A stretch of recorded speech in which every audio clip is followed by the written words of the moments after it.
Yo, what does? Welcome back to Reviews with Jake, where I just got done watching Raya and the Last Dragon. Raya and the Last Dragon is the latest Disney animated original that takes place in a post-apocalyptic world after a war between humans and dragons, and then this symbiotic demon race known as the Droon. What's left of the land is divided into factions of humans that hate each other and no more dragons. Or, you know, maybe not, based on the title and all. Let's first address the elephant in the room, the elephant being a couple new LED lights on the backdrop. You probably don't give a shit, but my OCD ass was legit going crazy looking at that darkness over my shoulder. I had no logical and functional way to light it outside of dragging lights home from work every other day, which sounds awful. I had these little guys hanging out around the house, hung them from the ceiling, did a little accent lighting, but it didn't do much. And the orange gels that I put on them would not stay on for the life of me, regardless how much gaff tape I put on it. Damn it. Enough is enough. I purchased some LED lights for this specifically and I love it. For now. I might keep tinkering. But hey, Raya and the Last Dragon, right? It's good to see Disney putting out some new original content versus all of the remakes and reboots they keep spitting in our faces. Soul was decent. I watched that during my hiatus while we were moving. That's why I didn't do a review of it, but it was a solid watch. It didn't blow me away, but I enjoyed it. This, however, was not for free on Disney+. No. This is on the ranks of Premier Access. If you remember the excellent things that I said about Mulan last time, you can see why I was a little skeptical about this. $30 is a hefty price tag for generally 1 to 2 people watching when I watch. We actually have 2 theaters that are showing movies in town right now, which is really cool. Trouble was, we were looking on a Thursday and I was looking at the show times at the theater that is only open on the weekends. We show up to the theater, realize it's closed, and we look at the other theater, it doesn't have a show until 8:30. That's past my bedtime. Yeah, shut up, I'm old, I know. So we bit the bullet and did Premier Access again.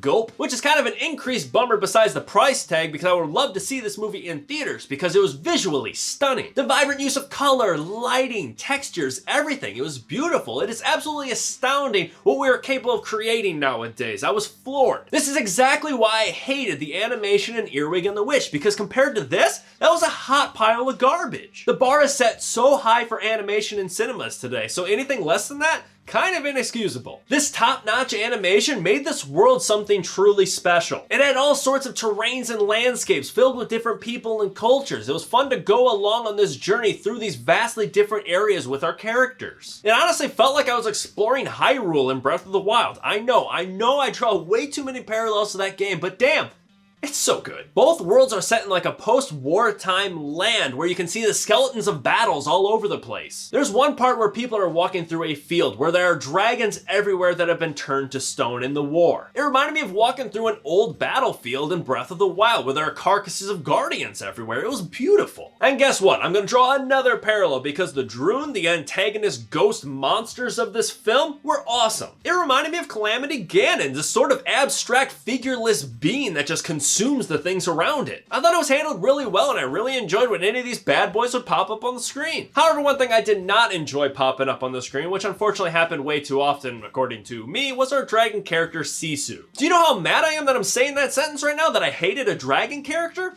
What the hell? They made this dragon so damn annoying, clueless, careless, naive. Could not stop cracking contemporary jokes, which I really didn't enjoy. On several occasions, she would make a joke that references something that does not belong in this world, this time period. It was all for people in 2021, kids particularly. When that happens, it takes you out of the movie. It takes you out of this world that they're trying to soak you in, and it's rather cheap and lazy. Another thing that they did just for the audience was an insane amount of exposition dumps. It felt like every other scene they were just dumping loads of information on you with these long breakdowns. I get that it was probably necessary. There's a lot to this movie, this plot, this world, a lot of moving parts, but still, it just kind of felt like most of the dialogue was written to fill you in versus let it happen organically. Finally, I thought that the moral of this story was overly optimistic and rather unearned. Tiptoeing around spoilers here, I thought that the moral of the story, the lesson at the end of the day, was a great lesson to be learned. However, it's a lesson that most people in this film, in this world, did not actually learn. Don't get me wrong, some do. Some learn this lesson. The most important characters learn the lesson, and our audience will probably learn the lesson, but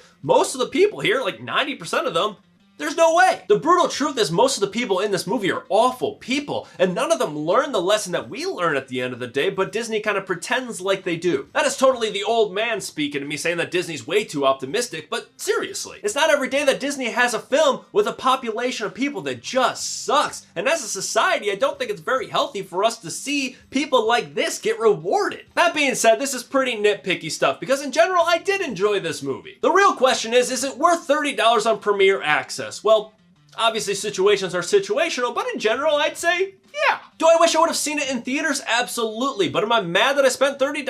Nah, not really. If it's just you and your significant other and you can go in theaters, absolutely go that route. It's cheaper and it's worth the visual. However, if you have a family and a bunch of kids and you don't want to drag them out in this crazy, crazy world, yeah, it's worth $30 on Premiere Access. Why not? You could do a lot worse, like, you know, Mulan. Never am I ever going to let that down.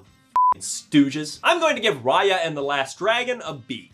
But that's just me. What do you guys think? Let me know if you agree or disagree in the comments below. And make sure you subscribe to this channel to stay up to date with new reviews coming real soon. Stay safe. Thanks for checking in.